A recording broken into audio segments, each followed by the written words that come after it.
I've got a really decent shed. I don't know how well I can show you. I'm gonna look to convert it into a permanent home office. Thought I'd kind of document the process for anyone who's looking to do the same. Thanks for joining. Hope you enjoyed the video.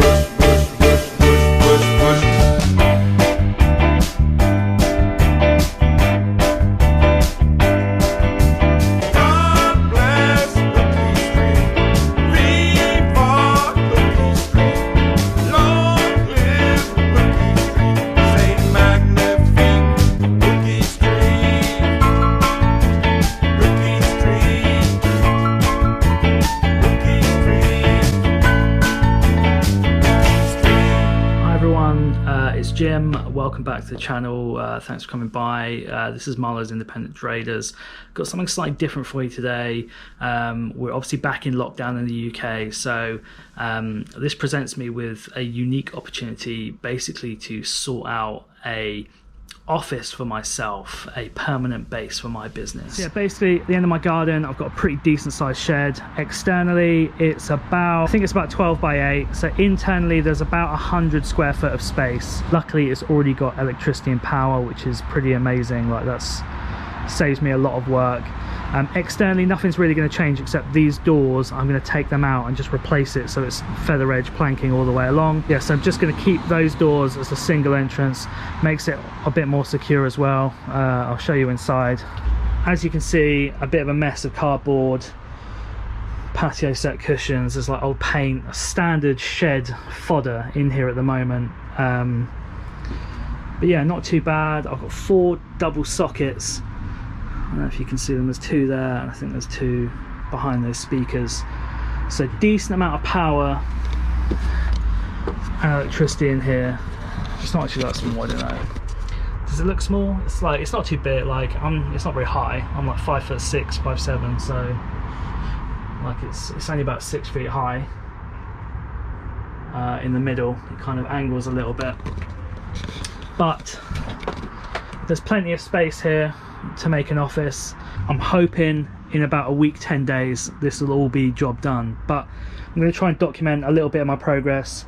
As I said, the job today is basically get this empty of everything, end of day 1, and we're basically at an empty shed, which is really good.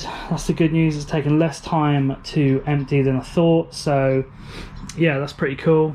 Material was arriving in a couple of days, and in the meantime I've got the electrician moving the sockets a bit around to where I want them, putting the light switch right by the door.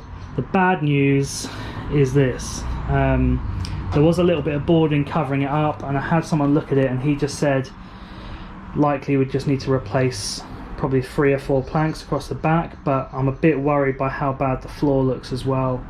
You know, it's pretty ropey in a few places. So this is where all the racking is going to stand. So yeah, bad times. I mean, we're going to put ply over here, so it might just need ply and then a damp proof and then ply, but we might need to reinforce the frame or put some new studs in or something, I don't know. Right everyone, welcome to day 2. It's not the next day, but the second day of building has completed, and obviously from the outside it still looks pretty much the same, but I just thought I'd show you what's happened on the inside. I don't know how easy as you can see, but basically 1, 2, 3 walls have been completed, which basically means that I just need to do this front wall and the ceiling, and then once that's done it's just time for the floor to go down and the walls to be decorated, and then it's furniture time. Just to give you an indication of what's actually happening, so this is 75mm timber stud, and basically to build up a wall there's going to be a damp proof membrane going across tacked to the frame, so that's like a big polythene sheet that goes all the way around, seals the whole thing. And then once you've got your membrane in place, these things, this foam insulation, which also has a damp proof course on the outside, sits in front of that, and there's a 10mm air gap between the outside as well. So you've got outside skin, damp proof lining, 10mm air gap, 50mm of insulation, and that brings you flush up to the outside of the frame. And then on top of the frame and the insulation,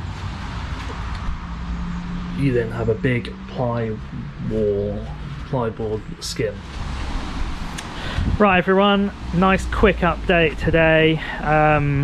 So I think like the end of day 3, is it? I've forgotten what their day is. Rained pretty much all yesterday, so very little progress got made, but did get the doors off and got all of the timber in front of that. Inside we're totally complete. All 4 walls and the ceiling have all been completely finished. So they've had their damp proof membrane, their 50mm insulation and their 9mm ply in front of it. We're fully skinned and ready to go, so that's awesome. Like 90% of the work done now. It seems a bit small, I think, just because it's full of all this rubbish, but it's about 85 square foot in total. Slightly small, I've just lost a little bit of space just because of obviously the ply skin, but I think it works out as about 84 square foot. It's roughly 3.5 by 2, slightly over that. Hi everyone, so one last update from me, because guess what, we finished it. And when I say we finished it, it's actually not quite finished. More referring to the build. Obviously the build of the shed is totally finished. It's been waterproofed, it's been insulated, it's been ply lined, it's been decorated, it's had a floor laid. Yeah, so obviously it's ready to kit out, because you can see I have started putting a few bits and bobs in here. I just thought I'd give you one last look. This is obviously isn't its final form, but the aim is that I'll do like a full through the keyhole type tour of my eBay workspace when it's fully kitted out, because the cardboard isn't going to live here. It's probably going to live in this area, but I've got a desk to go across the back there, and I wanted to keep that as clear as possible before that arrives on Monday. It's just under 85 square feet, which might sound small to many of you more established resellers that have got big units, but yeah, absolutely perfect for me. I think this will support me for at least the next 3 years.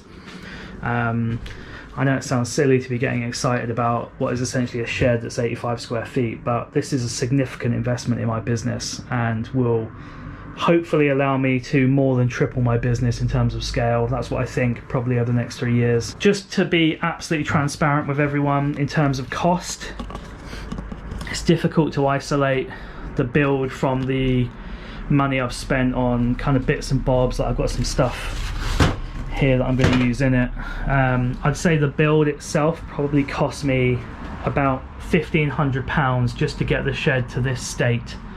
So you have to bear in mind that I had the shed here with electric in place, but I paid for someone to come in and move that and also replace the lights with better quality. So I think in reality, if you did the work yourself and you used slightly lesser materials, you could probably convert a shed like this yourself under £1,000. I guess the big lucky thing for me is I had electricity already. But that's it for this time. I'm going to start kitting this out. My desk arrives Monday, and then I'll have it hopefully fully fitted by then with absolutely everything in it. I've got some signs to go up on this wall and kind of all sorts of good stuff coming on. So we'll do a final through the keyhole type viewing when it's all done and dusted. I'm thinking more Lloyd Grossman than Keith Lemon, but probably a little bit more camp. But yeah, until then, hope you enjoyed seeing the progress on this. Sorry it's a bit boring, but for those who are in a similar position who are looking to create themselves an eBay office, this has been awesome. And to have it 15 feet from my house is about as good as it gets. So yeah, thanks everyone for watching. Enjoy.